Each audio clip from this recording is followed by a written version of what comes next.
Welcome back to ವೇಜ್ vlogs. ಎಲ್ಲರೂ ಹೇಗಿದ್ದೀರಾ? ಐ ಹೋಪ್ ಎಲ್ಲರೂ ಚೆನ್ನಾಗಿದ್ದೀರಾ ಅಂತ ಭಾವಿಸ್ತಾ ನಾನು ಕೂಡ ತುಂಬಾ ಚೆನ್ನಾಗಿದ್ದೀನಿ. ಇದು ನವರಾತ್ರಿಯ 6ನೇ ದಿನದ ವ್ಲಾಗ್ ಆಗಿರುತ್ತೆ. ಸೊ ಮಾರ್ನಿಂಗ್ 4 ಗಂಟೆಗೆ ಎದ್ಬಿಟ್ಟು ಮನೆ ಕೆಲಸ ಎಲ್ಲ ಮಾಡಿಕೊಂಡು ಆ ಒಂದು ದಿನನ ಬ್ಯೂಟಿಫುಲ್ಲಾಗಿ ಕಳೆದೆ ಅಂತಲೇ ಹೇಳ್ಬೋದು. ಸೊ ಇನ್ನು ಎದ್ದ ತಕ್ಷಣ ಅದೇನೋ ಗೊತ್ತಿಲ್ಲ ಮ್ಯಾನಿಫೆಸ್ಟೇಷನ್ ಮಾಡಿಕೊಂಡು ಸೊ ಬಂದುಬಿಟ್ಟು ದೇವರಿಗೆ ಕೈ ಮುಗಿದು ಪ್ರಾರ್ಥನೆ ಸಲ್ಲಿಸ್ಬಿಟ್ಟು ಈ ಒಂದು ದಿನ ನಾನು ಪ್ರಾರಂಭ ಮಾಡ್ತೀನಿ. ಏನೋ ಒಂಥರ ಮ್ಯಾನಿಫೆಸ್ಟೇಷನ್ ಮಾಡಿದ ತಕ್ಷಣ ಪಾಸಿಟಿವ್ ವೈಬ್ಸ್ ಅಂತ ಅನಿಸುತ್ತೆ. ಸೊ ಅದನ್ನು ಎಲ್ಲರೂ ಮಾಡ್ತಾರೆ, ಹಾಗೆ ನಾನು ಮಾಡ್ತೀನಿ. ಕೆಲವೊಂದಿಷ್ಟು ಜನಕ್ಕೆ ಗೊತ್ತಿರಲ್ಲ ಅಂದ್ಕೊತೀನಿ. ಅದನ್ನು ಫಾಲೋ ಮಾಡೋದ್ರಿಂದ ತುಂಬಾ ಒಂದು ಫುಲ್ ಡೇ ಎನರ್ಜೆಟಿಕ್ ಆಗಿರುತ್ತೆ, ಹ್ಯಾಪಿನೆಸ್ ಆಗಿರುತ್ತೆ ಅಂತಲೇ ಹೇಳ್ಬೋದು.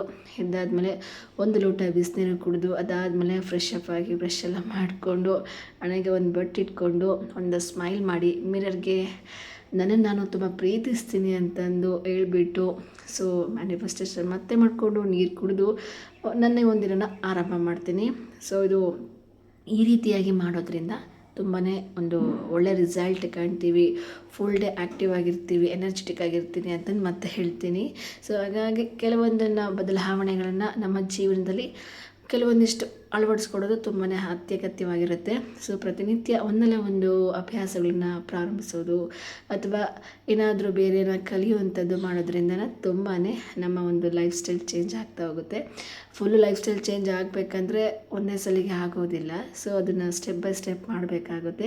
ಆ ಒಂದು ಕಾರಣಕ್ಕೋಸ್ಕರ ಹೇಳ್ತಾ ಇದ್ದೀನಿ. ನಾನು ಕೂಡ ಇದನ್ನೆಲ್ಲ ಅಳವಡಿಸ್ಕೊಂಡು ಮಾಡ್ತಾ ಇರೋದ್ರಿಂದ ನಿಮಗೂ ಕೂಡ ತಿಳಿಸ್ತಾ ಇದ್ದೀನಿ ಅಷ್ಟೇ. ಇನ್ನು ಅದಾದಮೇಲೆ ಎಲ್ಲ ಆಯಿತು, ನನ್ನ ಮಾರ್ನಿಂಗ್ ಏನೇನು ದಿನದ ರೂಟೀನು.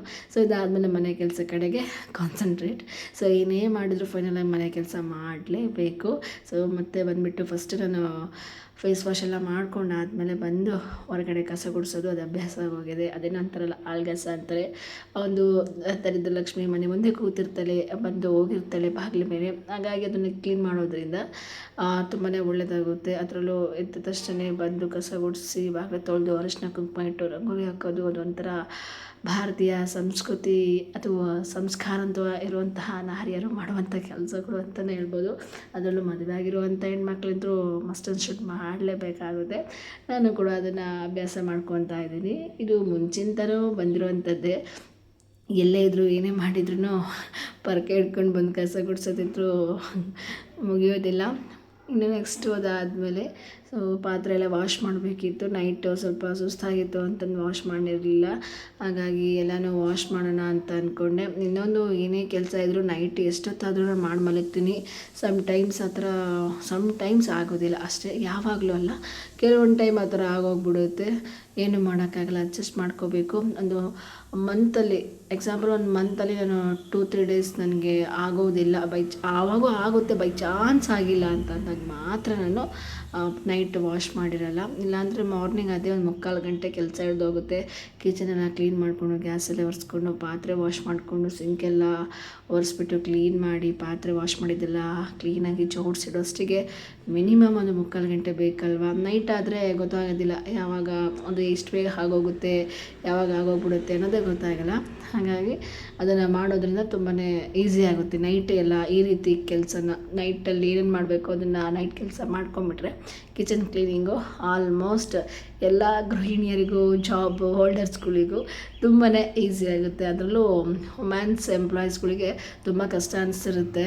ಸೊ ಹಸ್ಬೆಂಡ್ ಏನಾದರೂ ಹೆಲ್ಪ್ ಮಾಡಿದ್ರೆ ಸ್ವಲ್ಪ ಈಸಿ ಆಗ್ಬೋದು. ಬಟ್ ಅವರು ಏನು ಹೆಲ್ಪ್ ಮಾಡಿಲ್ಲ, ಅವರು ಪಾಪ ಅವರು ಲೈಫಲ್ಲಿ ಬಿಸಿ ಇದ್ದಾಗ ಅವ್ರಿಗೂ ರೆಸ್ಟ್ ಬೇಕಾಗುತ್ತೆ. ಇದು ಯಾರು ಮಾಡ್ತಾರೆ ಮನೆ ಕೆಲಸ ಅಂತ ಹೇಳೋರು ಇರ್ತಾರೆ. ಹಾಗಾಗಿ ನಮ್ಮ ಕೆಲಸ ನಾವೇ ಮಾಡ್ಕೋಬೇಕು ಅಂದಾಗ ಮಾರ್ನಿಂಗ್ ಮಾಡೋದಕ್ಕಿಂತ ನೈಟೇ ಎಲ್ಲ ಮಾಡಿಟ್ಕೊಂಬಿಟ್ರೆ ತುಂಬಾ ಒಳ್ಳೆಯದು. ಅಂದರೆ ಟೈಮು ಉಳಿಯುತ್ತೆ ಅಂತ ಅಷ್ಟೇ. ಇಲ್ಲಾಂದರೆ ತುಂಬಾ ಕನ್ಸ್ಯೂಮ್ ಆಗುತ್ತೆ ಈ ಥರ ಕೆಲಸ ಮಾಡೋದ್ರಿಂದ. ತುಂಬ ಟೈಮ್ ಹಿಡಿದೋಗ್ಬಿಡುತ್ತೆ. ಆ ಒಂದು ಕಾರಣಕ್ಕೋಸ್ಕರ ಹೇಳ್ತಾ ಇದ್ದೀನಿ. ಇದನ್ನು ನಾನು ಫಾಲೋ ಮಾಡ್ತಿರೋದ್ರಿಂದ ಕೆಲವೊಂದು ವಿಚಾರಗಳನ್ನ ನಾನು ತಿಳಿಸ್ಕೊಡ್ತಾ ಇದ್ದೀನಿ ಅಷ್ಟೇ. ಸೊ ನೋಡ್ತಾ ಇರ್ಬೋದು, ಇದಿಷ್ಟು ಕೆಲಸಕ್ಕೆ ಇಷ್ಟೊತ್ತಾಯಿತು. ಪ್ರತಿಯೊಂದನ್ನು ಮಾಡಬೇಕಂದಾಗ ತುಂಬಾ ಕಷ್ಟ ಅನಿಸ್ತಿರುತ್ತೆ, ಆದರೂ ಮಾಡಲೇಬೇಕು. ಇದಾದಮೇಲೆ ಎಲ್ಲನೂ ಮತ್ತೆ ಕ್ಲೀನ್ ಆಯಿತು. ಕಸ ಗುಡಿಸ್ಬಿಟ್ಟು ನೆಲ ಒರೆಸ್ಲಿಕ್ಕೆ ಸ್ಟಾರ್ಟ್ ಮಾಡಿದೆ. ಅಲ್ಲಿ ಟೈಮ್ ಆಗೋಗ್ಬಿಡ್ತು. ಪೂಜೆ ಮಾಡೋದಕ್ಕಿಂತ ನಾನು ಸ್ಯಾರಿ ಉಟ್ಕೊಳ್ಳೋದೇ ಒಂದು ದೊಡ್ಡ ಸರ್ಕಸ್ ಆಗೋಗಿರುತ್ತೆ. ಹಾಗೆ ನಮ್ಮ ಹಸ್ಬೆಂಡ್ಗೆ ಹೇಳಿದೆ ನಾನು ನೆಲ ಒರೆಸ್ಕೊಡಿ ಅಂತಂದು. ಅವರು ಓಕೆ ಒರೆಸ್ಕೊಡ್ತೀನಿ, ಸ್ನಾನ ಮಾಡ್ಕೊಂಡು ಹೋಗಪ್ಪ ಅಂತ ಅಂದರು. ಸರಿ ಅಂದ್ಕೊಂಡು ಸ್ನಾನ ಮಾಡಲಿಕ್ಕೆ ಹೋಗಿ ಸ್ನಾನ ಮಾಡಿಕೊಂಡು ಒಂದು 15-20 ನಿಮಿಷ ಆಗೋದು ಸ್ಯಾರಿ ವೇರ್ ಮಾಡೋದು ವೇಸ್ಟಿಗೆ. ಬಟ್ ಇದು ಸಿಂಪಲ್ ಸ್ಯಾರಿ ಆಗಿರೋದ್ರಿಂದ ಬೇಗ ಉಟ್ಕೋಬೋದು. ಬಟ್ ನನಗೆ ಪಿನ್ ಮಾಡಿಕೊಡೋದು ಸ್ವಲ್ಪ ಕಷ್ಟ ಆಗುತ್ತೆ. ಒಂದು ಪಿನ್ನನ್ನು ಬೇಗ ಮಾಡ್ಕೋಬೋದು, ಆದರೆ ಈ ಥರ ಎಲ್ಲ ಕ್ಲೀನಾಗಿ ಪಿನ್ ಮಾಡಿಕೊಂಡು ಸ್ವಲ್ಪ ಕಷ್ಟ ಆಗುತ್ತೆ. ಹೇಗೋ ಮಾಡಿಕೊಂಡು ಚೆನ್ನಾಗಿ ಉಟ್ಕೊಂಡಿದ್ದೀನಿ. ಅಕ್ಕ ಹೇಳ್ತಾಯಿದ್ರು, ತುಂಬ ಮೇಲೆ ಉಟ್ಕೊಂಡ್ಬಿಟ್ಟಿದ್ದೀಯಾ ಸ್ಯಾರಿ ನೀನು ಅಂತ. ಇರಲಿ ಪರವಾಗಿಲ್ಲ, ನಾನು ಅಡ್ಜಸ್ಟ್ ಮಾಡಿಕೊಂಡು ಸ್ಯಾರಿನೇ ಉಟ್ಕೋಬೇಕು, ದೇವಸ್ಥಾನಕ್ಕೆ ಹೋಗ್ತಿದ್ದೀನಲ್ವ ಅಂತಂದು ಸ್ಯಾರಿ ಉಟ್ಕೊಂಡೆ. ಇನ್ನು ನವರಾತ್ರಿಯ 6ನೇ ದಿನ ಆಗಿರೋದ್ರಿಂದ ನಾನು 1 ದಿನದಿಂದ 9 ದಿನದವರೆಗೂ ಪೂಜೆ ಇಡ್ತಿಲ್ಲ. ಒಂದು 5ನೇ ದಿನ ಆರಂಭ ಮಾಡಿದ್ದೀನಿ. ಸೊ ಅವತ್ತಿಂದು ಸ್ಯಾರಿ ವೇರ್ ಮಾಡಬೇಕಾಗಿದ್ದು ಕಂದು ಬಣ್ಣ. ಬಟ್ ನಾವು ಕ್ಲಾಸ್ ಕೇಳ್ತಿದ್ವಲ್ಲ, ನಮಗೆ ಮೇಡಮ್ ಹೇಳಿದ್ದು ಕೆಂಪು ಸ್ಯಾರಿ ಉಡಬೇಕು ಅಂತ. ಕೆಂಪು ಸ್ಯಾರಿ ತುಂಬಾ ಬಾರ್ಡ್ರ್ ಜಾಸ್ತಿ ಇರೋದ್ರಿಂದ ತುಂಬ ಗ್ರ್ಯಾಂಡ್ ಅನ್ನಿಸ್ತಾ ಇತ್ತು. ಬಟ್ ನನಗೆ ಅದು ವೇರ್ ಮಾಡಬೇಕು ಅಂತ ಅನ್ನಿಸ್ತಿಲ್ಲ. ಅದನ್ನು ಅನ್ಎಕ್ಸ್ಪೆಕ್ಟೆಡ್ ಆಗಿ ಮತ್ತು ನಾನು ಕಂದು ಬಣ್ಣದ ಸ್ಯಾರಿನೇ ಉಡಬೇಕಾಯಿತು. ನಮ್ಮ ಹಸ್ಬೆಂಡ್ ಕೂಡ ಅದೇ ಥರ ಶರ್ಟ್ ಇತ್ತು, ಅವರು ಕೂಡ ಅದನ್ನೇ ಉಟ್ಕೊಂಡು ಇವತ್ತು ದೇವರಿಗೆ ಪ್ರಸಾದ ಅಂತಂದು ದಾಳಿಂಬೆನ ನೈವೇದ್ಯವಾಗಿ ಇಟ್ಟು ನಾವು ಬನ್ನಿ ಮರಕ್ಕೆ ಪೂಜೆ ಮಾಡಲಿಕ್ಕೆ ಬಂದ್ವಿ. ಇನ್ನು ನವರಾತ್ರಿಯ 6ನೇ ದಿನ ಆಗಿರೋದ್ರಿಂದ ಮಾತಾ ಕಾತ್ಯಾಯಿನಿ ದೇವಿಗೆ ಈ ಒಂದು ದಿನ ಸಮರ್ಪಣೆಯಾಗಿ ದೇವಿನ ನೆನೆಸ್ಕೊಂಡು ಪೂಜೆ ಮಾಡ್ತಾಯಿದ್ದೀನಿ. ಸೊ ಒಂಥರ ಮನಸ್ಸಿಗೆ ಒಂಥರ ಪಾಸಿಟಿವ್ ವೈಬ್ಸ್ ಅಂತಲೇ ಹೇಳ್ಬೋದು. ಅದೇನೋ ಗೊತ್ತಿಲ್ಲ, ಬ್ರಾಹ್ಮಿ ಮುಹೂರ್ತದಲ್ಲಿ ಎದ್ದು ಪೂಜೆ ಮಾಡೋದು ಇನ್ನೂ ಶ್ರೇಷ್ಠ ಅಂತಾರೆ. ಬಟ್ ನಾನೊಂದು 6:30 ಆಗೋಗಿತ್ತು ಪೂಜೆ ಮಾಡೋಕ್ಕೆ ಬಂದಾಗ. ಗೊತ್ತಲ್ಲ, ಬೆಂಗಳೂರಲ್ಲಿ ಎಲ್ಲ ಕಡೆನೂ ಎಲ್ಲ ರೀತಿಯಾಗಿ ಒಂದೇ ರೀತಿಯಾಗಿ ಇರೋದಿಲ್ಲ. ಬಟ್ ನಮ್ಮೂರ ಕಡೆಗೆಲ್ಲ ನಾನು 4 ಗಂಟೆಗೆ ಇದೆಲ್ಲ ಮಾಡ್ತಿದ್ದೆ ಅಂತ ಲಾಸ್ಟ್ ವಿಡಿಯೋದಲ್ಲೂ ಹೇಳಿದ್ದೆ. ಬಟ್ ಇಲ್ಲ, ಆಗಲಿಲ್ಲ. ಒಂದು ಕಾರಣಕ್ಕೋಸ್ಕರ 6:30ಗೆ ಬಂದುಬಿಟ್ಟು ಪೂಜೆ ಮಾಡಲಿಕ್ಕೆ ಸ್ಟಾರ್ಟ್ ಮಾಡಿದೆ. ತುಂಬಾ ಚೆನ್ನಾಗಾಯಿತು. ದೇವರನ್ನ ನೆನೆಸ್ಕೊಂಡು ಈ ಬನ್ನಿ ಮರಕ್ಕೆ ಪೂಜೆ ಮಾಡಿ, ಅದೇನೋ ಗೊತ್ತಿಲ್ಲ, ಚಿಕ್ಕ ವಯಸ್ಸಿಂದನೂ ಈ ಒಂದು ಅಭ್ಯಾಸ ಆಗೋಗ್ಬಿಟ್ಟಿದೆ. ಪ್ರತಿ ವರ್ಷವೂ ದಸರಾ ಬಂದ ತಕ್ಷಣ, ಅದರಲ್ಲೂ ಹೆಣ್ಮಕ್ಳಿಗೆ ತುಂಬಾ ಖುಷಿ ಅಂತಲೇ ಹೇಳ್ಬೋದು. ಯಾಕೆಂದರೆ ಎಷ್ಟೇ ಮಾಡಲ್ ಆದ್ರೂ ಅಥವಾ ಎಷ್ಟೇ ರಿಚ್ ಪರ್ಸನ್ ಇದ್ದರೂ ಸಹ ಒಂದು ಮದುವೆ ಆದಂತಹ ಹೆಣ್ಣಿಗೆ ಅರಿಶಿನ ಕುಂಕುಮದ ಭಾಗ್ಯ ಅದೊಂಥರ ದೈವಿ ಸ್ವರೂಪನೇ ಅಂತಲೇ ಹೇಳ್ಬೋದು. ಆ ಒಂದು ಕಾರಣಕ್ಕೋಸ್ಕರನೇ ಪ್ರತಿ ವರ್ಷ ದಸರಾ ಹಬ್ಬದ ಸಂದರ್ಭದಲ್ಲಿ 9 ದಿನ ಪೂಜೆ ಹಿಡಿದು ತಮ್ಮ ಒಂದು ಮುತ್ತೈದೆಯ ಭಾಗ್ಯ ಚೆನ್ನಾಗಿರಲಿ, ಅಥವಾ ಮದುವೆ ಆಗದಿರುವಂಥ ಹೆಣ್ಮಕ್ಳು ಕೂಡ ಮದುವೆ ಆಗೋಕ್ಕೆ ಒಂದು ಒಳ್ಳೆ ಬಾಳ ಸಂಗತಿ ಸಿಗಲಿ ಅಂತಂದು ದೇವರಿಗೆ ಪ್ರೇ ಮಾಡೋಕ್ಕೆ ಬರ್ತಾರೆ. ಈ ಒಂದು ಬನ್ನಿ ಮರಕ್ಕೆ ಪೂಜೆ ಮಾಡಿಬಿಟ್ಟು ಸಲ್ಲಿಸ್ತಾರೆ. ಸೊ ಅದೇ ಕಾರಣಕ್ಕೆ ನಾನು ಕೂಡ ಯಾವಾಗಲೂ ವರ್ಷ ಅಂದರೆ ನನಗೆ ಬುದ್ಧಿ ತಿಳಿದಾಗಿಂದ ನನ್ನ ದೊಡ್ಡಮ್ಮ ಕರ್ಕೊಂಡು ಹೋಗ್ತಾಯಿದ್ರು. ಆಮೇಲೆ ಬುದ್ಧಿ ಬಂದ ಮೇಲೆ ನಾನು ಕೂಡ ಅವ್ರ ಜೊತೆಗೆ ನಾನೇ ಪೂಜೆ ಮಾಡ್ತಾಯಿದ್ದೆ. ಅಮ್ಮ ಏನೂ ಮಾಡ್ತಿರಲಿಲ್ಲ, ಈ ಥರ ಮಾಡು ಅಂತ ಹೇಳೋರು. ಅದೇ ರೀತಿಯಾಗಿ ನಾನು ಪೂಜೆ ಮಾಡಲಿಕ್ಕೆ ಸ್ಟಾರ್ಟ್ ಮಾಡ್ತಾಯಿದ್ದೆ. ಸೊ ಅದು ಒಂದು ಪ್ರತಿಫಲ, ನನಗೆ ಒಳ್ಳೆ ಗಂಡ, ಒಳ್ಳೆ ಭಾಳ ಸಂಗಾತಿ ಸಿಕ್ಕಿದ್ದಾರೆ ಅಂತ ನಾನು ಪ್ರೌಡಾಗಿ ಹೇಳ್ಕೊತೀನಿ. ಯಾಕಂದರೆ ಆ ಥರ ಹೇಳ್ಕೊಳೋದು ಅದೇನೋ ಒಂಥರ ಅದೃಷ್ಟ ಅಲ್ವಾ. ಯಾಕಂದರೆ ಅಷ್ಟು ವರ್ಷದ ಒಂದು ಪೂಜೆ ಪುನಸ್ಕಾರ ಅಂತ ಮಾಡಿದಾಗ ನಾನು ಅಂದ್ಕೊಂಡಂಗೆ ಹೇಳ್ತಾಯಿದ್ದು, ದೊಡ್ಡವ್ರು ಹೇಳಿದ್ದು ನಾನು ಹೇಳ್ತಾಯಿದ್ರು, ಇಷ್ಟು ಜನ ಪೂಜೆ ಮಾಡ್ತೀಯ, ಪ್ರತಿ ಅಮ್ಮನ ಜೊತೆಗೆ ಎದ್ದೋಗ್ಬಿಟ್ಟು 4 ಗಂಟೆಗೆ ಹೋಗಿ ಪೂಜೆ ಮಾಡ್ತೀಯಲ್ವಾ, ಒಳ್ಳೆ ಗಂಡ ಸಿಗ್ತೀನಿ ತಗೋ ನಿನಗೆ ಅಂತಿದ್ರು. ದೊಡ್ಡವ್ರು ಹೇಳಿದಂಥ ಮಾತು ಸುಳ್ಳಾಗುತ್ತಾ? ಇಲ್ಲ ಅಲ್ವಾ, ನಿಜನೇ. ಅದು ನನ್ನ ಬಾಳಲ್ಲಿ ಆಗಿದೆ. ಅದೇ ರೀತಿಯಾಗಿ ಪ್ರತಿಯೊಬ್ಬರು ಹೆಣ್ಮಕ್ಳು ಕೂಡ 8-9 ಗಂಟೆಗೆ ಮಲಗೋರು. ಅಟ್ಲೀಸ್ಟ್ ವರ್ಷಕ್ಕೆ ಒಂದು 5 ದಿವಸನೋ ಅಥವಾ 9 ದಿವಸನೋ, ಮದುವೆ ಆಗಿರೋರು ಅಥವಾ ಆಗದೇ ಇರೋರು ಮಾರ್ನಿಂಗ್ ಬೇಗ ಎದ್ದು ದೇವಸ್ಥಾನಕ್ಕೆ ಹೋಗಿ ಬನ್ನಿ ಮರಕ್ಕೆ ಪೂಜೆ ಮಾಡಿಕೊಂಡು ನಿಮ್ಮ ಒಂದು ಸಂಕಲ್ಪನ ಮಾಡ್ಕೊಂಬನ್ನಿ. ಅದೇ ನಂತರ ದೈವಿ ಶಕ್ತಿ ಇರೋದು ತುಂಬಾ ಪ್ರತಿಯೊಬ್ಬರ ಬದುಕಲ್ಲಿ ಇರಲೇಬೇಕಾಗುತ್ತೆ. ಇಲ್ಲ ಅಂದರೆ ಅದೇನೋ ಗೊತ್ತಿಲ್ಲ, ದೇವಸ್ಥಾನ ಅನ್ನೋದು ಇಲ್ಲ ಅಂದಾಗ ನಮ್ಮ ಬಾಳು ಒಂಥರ ನರ್ಕನೇ. ಅದು ಗೊತ್ತಲ್ವ, ಪ್ರತಿಯೊಬ್ಬರಿಗೂ ಗೊತ್ತು. ಈಗಂತೂ ಸೋಷಿಯಲ್ ಮೀಡಿಯಾ ಇರೋದರಿಂದ ಎಲ್ಲರ ಜೀವನವೂ ಯಾವ ರೀತಿಯಾಗಿದೆ ಅಂತಂದು ನಾವು ಕೂತಲ್ಲೇ ನಾವು ನೋಡ್ಬೋದು. ಹಾಗಾಗಿ ಹೇಳ್ತಾ ಇದ್ದೀನಿ, ದೈವಿ ಶಕ್ತಿನ ಎಲ್ಲರ ಜೀವನದಲ್ಲಿ ರೂಪಿಸ್ಕೊಳ್ಳಿ, ದೇವ್ರನ್ನ ನಂಬಿ ಪ್ರೀತಿಸಿ ಅಂತ ನಾನು ಹೇಳ್ತೀನಿ. ಯಾಕೆಂದರೆ ನಾನು ಅದನ್ನು ಫಾಲೋ ಮಾಡ್ತಿದ್ದೀನಿ. ಅದೇ ಹೇಳ್ದಲ್ಲ, ನಾನು ಯಾವುದೆಲ್ಲ ನಾನು ಫಾಲೋ ಮಾಡ್ತಿದ್ದೀನಿ ನನ್ನ ಜೀವನದಲ್ಲಿ ಅದನ್ನು ಮಾತ್ರ ತಿಳಿಸ್ಕೊಡ್ತಿದ್ದೀನಿ ಅಂತಂದು. ಸೊ ಇನ್ನು ಪೂಜೆ ಎಲ್ಲ ಮುಗಿಸ್ಕೊಂಡು ತುಂಬ ಚೆನ್ನಾಗಾಯಿತು ಪೂಜೆ. ಒಂಥರ ಸಮಾಧಾನದಾಗಿ, ಶಾಂತಿಯಿಂದ, ನಿರಾಳವಾಗಿ ಮನಸ್ಸಿಗೆ ಒಂಥರ ನೆಮ್ಮದಿನೇ ಸಿಕ್ತು ಪೂಜೆ ಮಾಡಿದ ತಕ್ಷಣ. ಇದಾದ್ಮೇಲೆ ಮತ್ತೆ ಮನೆಗೆ ಬಂದು ಅಂದರೆ ಟೈಮ್ ಆಗೋಗ್ಬಿಡುತ್ತೆ. ನಾನು ಅಂದರೆ ರಂಗೋಲಿ ಹಾಕ್ಬಿಟ್ಟು ಬೆಳಗ್ಗೆಲ್ಲ ಕೆಲಸ ಮಾಡಿರ್ತೀನಿ. ಬಟ್ ಅರಿಶಿನ ಎಲ್ಲ ಹಚ್ಬಿಟ್ಟು ಅರಿಶಿನ ಕುಂಕುಮ ಇಟ್ಟು ಅದಾದ್ಮೇಲೆ ರಂಗೋಲಿ ಹಾಕೋ ಸ್ವಲ್ಪ ಲೇಟ್ ಆಗುತ್ತೆ ಅಂತಂದು ಬಂದು ಹಾಕ್ಬಿಡೋಣ ಅಂತ ಅಂದ್ಕೊಂಡು, ಅಂದರೆ ಗಾಳಿಗೆಲ್ಲ ಇದಾಗುತ್ತೆ ಅಂತಂದು ಮಾರ್ನಿಂಗ್ ಹಾಕಿರಲಿಲ್ಲ. ನಾನು ಯಾವಾಗಲೂ ಹಾಕ್ತಿರ್ತೀನಿ, ಬಟ್ ಈ ಒಂದು 5 ದಿನ ಮಾತ್ರ ಸ್ನಾನ ಮಾಡಿಬಿಟ್ಟು ಹಾಕೋಣ ಅಂದ್ಕೊಂಡು ಇದು ಮಾಡಿದೆ. ಸೊ ಇದಾದಮೇಲೆ ಮತ್ತೆ ಅಡುಗೆ ಕೆಲಸ ಮಾಡಬೇಕಲ್ವಾ, ಹಾಗೆ ಬಂದುಬಿಟ್ಟೆಲ್ಲ ಗ್ಯಾಸಲ್ಲೇ ಒರೆಸ್ಬಿಟ್ಟು ಗ್ಯಾಸ್ಗೆ ಕೂಡ ಅರಿಶಿನ ಕುಂಕುಮ ಇಟ್ಟು ರಂಗೋಲಿ ಇಟ್ಟು ಉದಿನ ಕಡ್ಡಿ ಹಚ್ಚಿ ನಮಸ್ಕಾರ ಮಾಡಿ, ನೈಟು ಕೂಡ ಬಾದಾಮಿ ಎಲ್ಲ ನೆನೆ ಇಟ್ಟಿದ್ದೆ ನಾನು. ಸೊ ಬಾದಾಮಿ ಎಲ್ಲ ಬಿಡಿಸಿಟ್ಟು ತಿಂದು ಅದಾದಮೇಲೆ ಅದಾದಮೇಲೆ ಒಂದು ಡಿಟಾಕ್ಸ್ ಡ್ರಿಂಕ್ನ ಕುಡಿಬೇಕು ಅಂತ ಅನ್ನಿಸ್ತು. ಯಾಕಂದರೆ ಫಸ್ಟ್ ನಾನು ಡಿಟಾಕ್ಸ್ ಡ್ರಿಂಕ್ ತೊಗೊಂಡು 1 ಅವರ್ ಆದಮೇಲೆ ನಾನು ಬಾದಾಮಿ ತಿಂತೀನಿ. ಬಟ್ ಇವಾಗ ಒಂದು ಸ್ವಲ್ಪ ಡಿಫ್ರೆಂಟಾಗಿ, ಯಾಕಂದರೆ ಬೇಗ ಎದ್ದಿರೋದ್ರಿಂದ ಹೊಟ್ಟೆ ಬೇಗ ಹಸಿಯುತ್ತೆ, ಹಾಗಾಗಿ ಬಾದಾಮಿ ಫಸ್ಟ್ ತಿನ್ಕೊಬಿಡೋಣ, ಟೈಮ್ ಬೇರೆ ಆಗೋಗಿತ್ತಲ್ವ, ಆ ಒಂದು ಕಾರಣಕ್ಕೋಸ್ಕರ. ಸೊ ಇದಾದಮೇಲೆ ಡಿಟಾಕ್ಸ್ ಡ್ರಿಂಕ್ ಅಂತೂ ಸೂಪರಾಗಿತ್ತು ನಿಜವಾಗ್ಲೂ.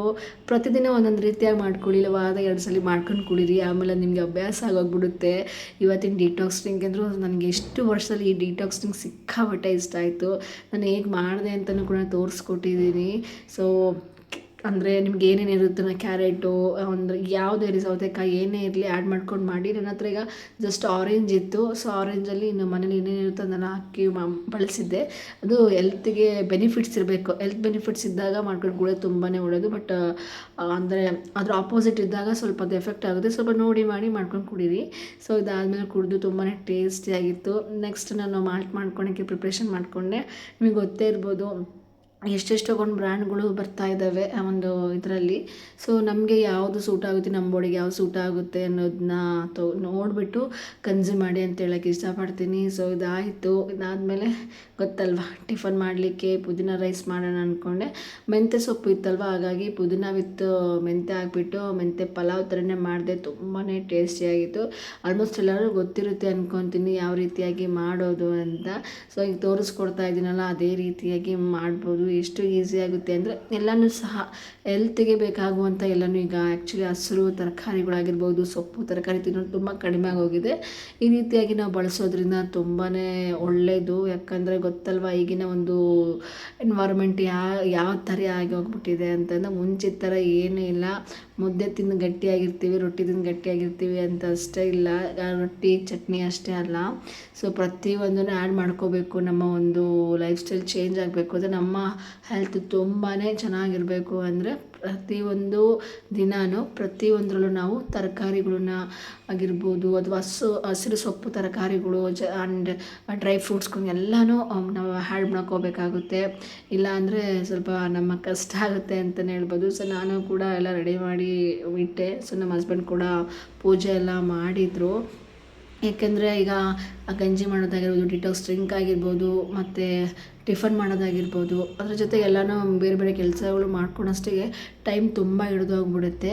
ಆ ಒಂದು ಕಾರಣಕ್ಕೋಸ್ಕರ ನಾನು ಇವ್ರಿಗೆ ಅಂದರೆ ಯಾವಾಗಲೂ ಹೇಳಲ್ಲ, ಅಟ್ಲೀಸ್ಟ್ ವಾರದಲ್ಲಿ 1 ಟೈಮ್ ಅಂದರೆ ಅವರು ವಾರ ಇದ್ದಾಗ ಮಾತ್ರ ಪೂಜೆ ಮಾಡ್ತಾರೆ. ಹಾಗಾಗಿ ಅವತ್ತಿನ ದಿನನಾದರೂ ಪೂಜೆ ಮಾಡಿ, ಅಂದರೆ ಅವರು ಶನಿವಾರ ಪಕ್ಕ ಮಾಡಿಬಿಟ್ಟಿದ್ದಾರೆ, ಪೂಜೆನ ಮಿಸ್ ಮಾಡೋದಿಲ್ಲ. ಸೊ ಇದು ಶನಿವಾರನೇ ಬಂದಿರೋದ್ರಿಂದ ನಾವು ನೋಡಿ ಎಷ್ಟು ಚೆನ್ನಾಗಿ ಪೂಜೆ ಮಾಡಿದ್ದಾರೆ ಅಂದರೆ ತುಂಬಾ ಖುಷಿಯಾಗಿತ್ತು. ನಮ್ಮ ಹಸ್ಬೆಂಡ್ ಅಂತೂ ಪೂಜೆ ಮಾಡೋ ವಿಚಾರದಲ್ಲಿ ನನಗಿಂತ ಒಂದು ಕೈ ಮೇಲೆ ಅಂತ ಹೇಳ್ಬೋದು, ಅಷ್ಟು ಚೆನ್ನಾಗಿ ಪೂಜೆ ಮಾಡ್ತಾರೆ. ತುಂಬಾ ಖುಷಿ ಆಗ್ತಾಯಿತ್ತು. ಮತ್ತು ಇವತ್ತು ನಾನು ಹೇಳಿದ್ನಲ್ಲ, ಕಾತ್ಯಾಯಿನಿ ದೇವಿಗೆ ಒಂದು ದಾಳಿಂಬೆನ ಸಮರ್ಪಣೆ ಮಾಡಬೇಕು ನೈವೇದ್ಯವಾಗಿ ಅಂತಂದು. ಸೊ ಅದನ್ನು ಕೂಡ ನಾವು ನೈವೇದ್ಯವಾಗಿ ಇಟ್ವಿ. ಅದು ಇರಲಿಲ್ಲ ಆ್ಯಕ್ಚುಲಿ, ಮತ್ತೆ ನಿನ್ನೆ ಹೋಗಿ ತಂದು ಮಾಡಿದ್ದು. ಎಲ್ಲನೂ ಪ್ಲ್ಯಾನ್ ಮಾಡ್ಕೊಂಡಿರ್ತೀವಲ್ಲ, ಯಾವ್ಯಾವ ದಿನ ಏನೇನು ಮಾಡಬೇಕು ಏನು ಅಂತಂದು. ಸಮ್ಟೈಮ್ಸು ಚೇಂಜಸ್ ಆಗ್ತಾ ಇರುತ್ತೆ. ಅದನ್ನು ನಾವು ಮಿಸ್ ಮಾಡಿದೆ, ನಾವು ಬೇಗ ಮಾಡ್ಕೊಳೋದು ತುಂಬ ಒಳ್ಳೆಯದು. ಸೊ ಅದಾದಮೇಲೆ ಪೂಜೆ ಕೂಡ ತುಂಬಾ ಚೆನ್ನಾಗಿ ಮಾಡಿದರು. ಮತ್ತು ಅದಾದಮೇಲೆ ನಾನು ಕೂಡ ಟಿಫನ್ ಎಲ್ಲ ರೆಡಿ ಮಾಡಿದ್ರ ಅಂತ ಕೇಳಿದರು.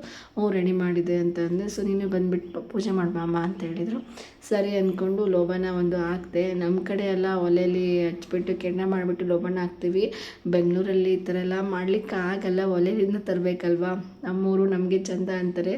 ಸಿಟಿಲಿ ಏನಿದ್ರೂ ಒಂಥರ ಹೊಸ ಲೈಫ್ ಸ್ಟೈಲ್ಗಳಿಗೆ ಮಾಡಲಿಕ್ಕೆ ಅಷ್ಟೇ. ಅದು ಬಿಟ್ಟು ಹಳೆ ಪದ್ಧತಿಗಳನ್ನೇನು ಅಷ್ಟಾಗಿ ತೊಗೊಂಬರ್ಲಿಕ್ಕೆ ಆಗಲ್ಲ.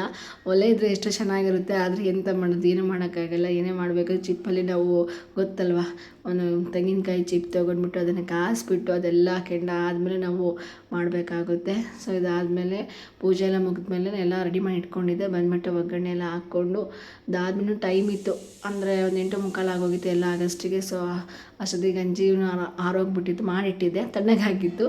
ಸೊ ಅದನ್ನು ಕುಡಿದು ಅದಾದಮೇಲೆ ನಮ್ಮ ಹಸ್ಬೆಂಡ್ ಜೊತೆಗೆ ಸ್ವಲ್ಪ ಮಾತುಕತೆ ಮಾಡಿಬಿಟ್ಟು ಒಂದೆಷ್ಟು ಪೇಪರ್ ಓದೋದು ಅಥವಾ ಬೇರೆ ಕೆಲಸಗಳೆಲ್ಲ ಮುಗಿಸ್ಬಿಟ್ಟು ಆಮೇಲೆ ಟಿಫನ್ ಮಾಡಲಿಕ್ಕೆ ಕೂತ್ಕೊಂಡ್ವಿ. ಸೊ ಮೆಂತ್ಯ ಪಲಾವ್ ಮಾತ್ರ ತುಂಬಾ ಚೆನ್ನಾಗಾಗಿತ್ತು ಅಂತ ಹೇಳಿದರು. ಇನ್ನೊಂದೇನಂತಾರೆ ಅಂದರೆ ನೀನು ಏನು ಅಡುಗೆ ಮಾಡೋದು ತುಂಬ ಚೆನ್ನಾಗಿರುತ್ತೆ, ಏನೂ ಮಿಸ್ ಆಗಿರಲ್ಲ, ಉಪ್ಪು ಖಾರ ಎಲ್ಲ ಕರೆಕ್ಟಾಗಿರುತ್ತೆ ಅಂತ ಹೇಳಿದರು. ಅದೇನೋ ಗೊತ್ತಿಲ್ಲ, ನಾನಾಗೆ ಕೇಳ್ತೀನಿ, ಯಾಕಪ್ಪಿ ನಾನಾಗೆ ಕೇಳೋರು ನೀನು ಹೇಳಲ್ಲ ಅಂದರೆ, ನಾನು ಹೇಳ್ಬಿಟ್ರೆ ನೀನು ಮೇಲೆ ಹೋಗ್ಬಿಡ್ತೀಯಾ, ಹಾಗಾಗಿ ಹೇಳೋದಿಲ್ಲ ಅಂತಂದರೆ, ಹ್ಞೂ ಸರಿ ಬಿಡು ಅಂತ ಅಂದೆ. ಯಾರಿಗೆಲ್ಲ ಈ ವ್ಲಾಗ್ ಇಷ್ಟ ಆಗಿದೆ ಪ್ಲೀಸ್ ಒಂದು ಲೈಕ್ ಮಾಡಿ ಸಪೋರ್ಟ್ ಮಾಡಿ ಅಂತ ಹೇಳ್ತಾ ಇವತ್ತಿನ ವ್ಲಾಗ್ನ ಮುಗಿಸ್ತೀನಿ. ಯಾರು ಬೇಕಿನ್ನೋ ಚಿಂತೆ ಮಾಡಿದೆ ನಿಮ್ಮ ಬದುಕಿನ ಕಡೆ ಗಮನ ಹರಿಸಿ ಅಂತ ಹೇಳ್ತಾ ಇವತ್ತಿನ ವ್ಲಾಗ್ನ ಮುಗಿಸ್ತೀನಿ. ಟೇಕ್ ಕೇರ್, ಬಾಯ್, ನಮಸ್ಕಾರ.